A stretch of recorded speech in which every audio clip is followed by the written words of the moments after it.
Hey, good morning. The Village Loafer is back at it again. I'm prepping 6 more loaves to bake tomorrow. And I found by altering a recipe that I had, I cut out all of that handwork of having to let the dough rest for an hour, and then do this for an hour, and then go back every 45 minutes or an hour and fold the dough, and have to do that for 3 or 4 or 5 hours and do all that stuff, right? Not necessary. I mixed 6 loaves of, the quantity for 6 loaves of bread. And these here today, these are going to be 680 gram loaves. And by the time I mix this and I add the nuts to it, and then I add the salt in at the end, I let it go on the bread hook for maybe 4 or 5 minutes. And that's how I developed the gluten without all of that folding business, right? So I just want to show you how I get it in the basket, how I get it from here to there to in the basket, okay? So my scale is zeroed out right now. So I take it right from the mixing bowl.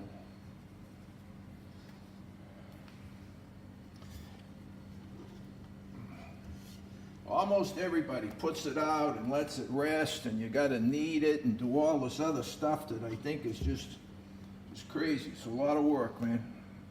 All right, so I got 680 grams here. And when I put this out on the counter, I don't want any flour under it, all right?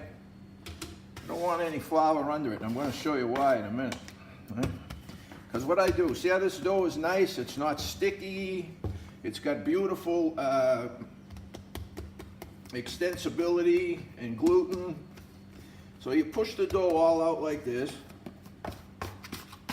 Now we're going to fold it, but we're only going to fold it one time, right? You can stretch it way out here, and then you want to fold it like this. Then you stretch it out. See, it's got good gluten. You can stretch it all the way out there. Fold it over. Same thing. Stretch it all the way out. Fold it over.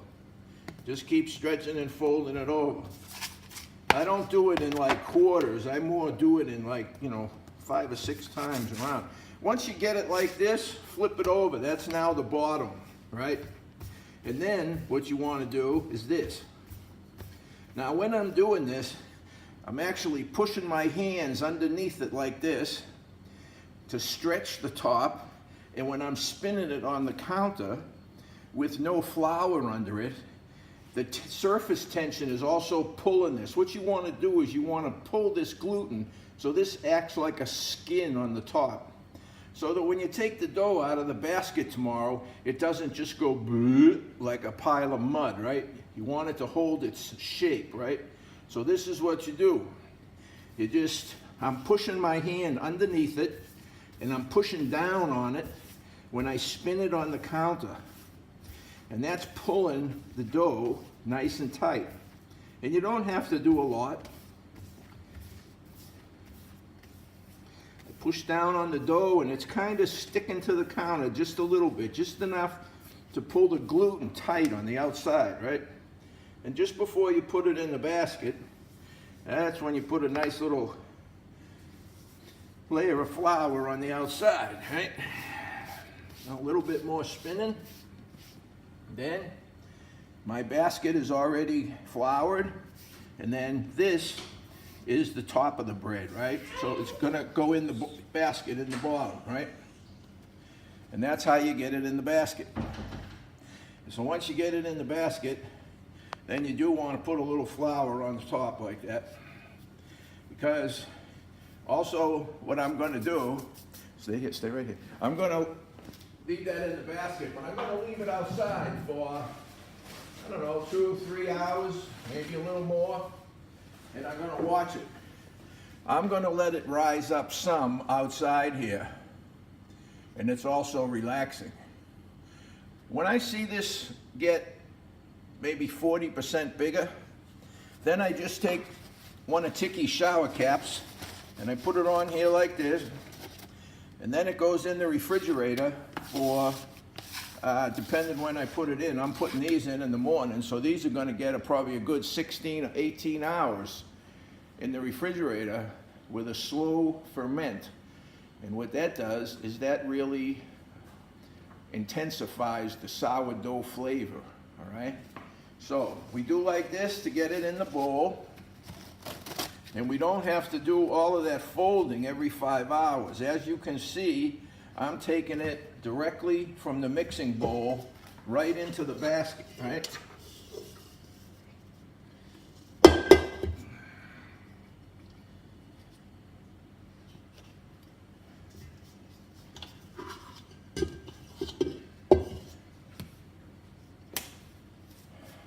$680 grams, right on the money, right? So that means I divided it out correctly, all right? So now we're just gonna take that, put it on the counter, and now you can push it out and see, you know your dough is right. I didn't add any flour to this, and you can push this dough out without it sticking to your hand. It's not sticking to my hand at all, right? That's how you know your dough is correct, all right? I want to stretch it out a little more. The more you stretch it out and you get some air trapped inside it, that's also going to help the crumb when it starts to develop. See? I'll stretch that out, put it in there. I'll stretch this way out here. Same thing. Same. Stretch it right out there, almost till it's going to tear.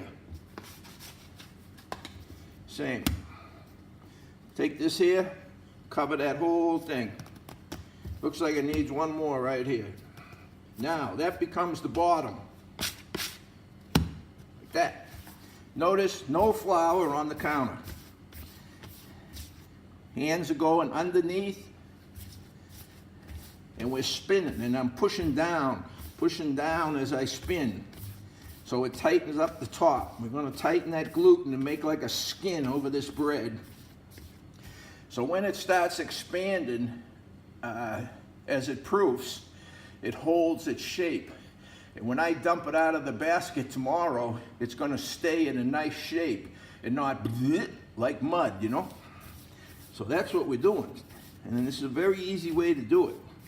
And if anyone's interested and wants details, just message me. I'll be happy to share the details of how you get to this point. It was a lot of work, and it was a lot of trial and error and a fair amount of failure before I developed this plan of how you can work the dough like this, right? Just put it in the basket, put a little flour on the top so it isn't going to stick to the shower cap later, all right?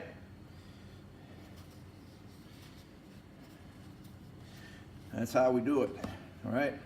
There's 5 there.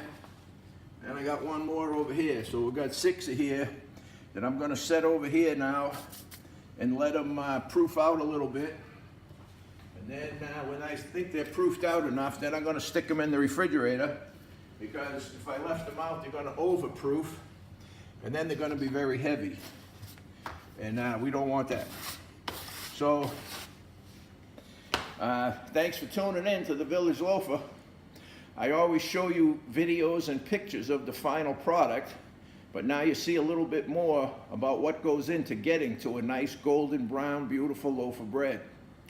And these have pumpkin seed, flax seed, and sunflower seed in there. And I dry roast that in the frying pan for, I don't know, 15, 20 minutes on like number 3 or 4, low heat. And what that does is it brings all the oil out in the nuts and the seeds. It makes it smell really nice.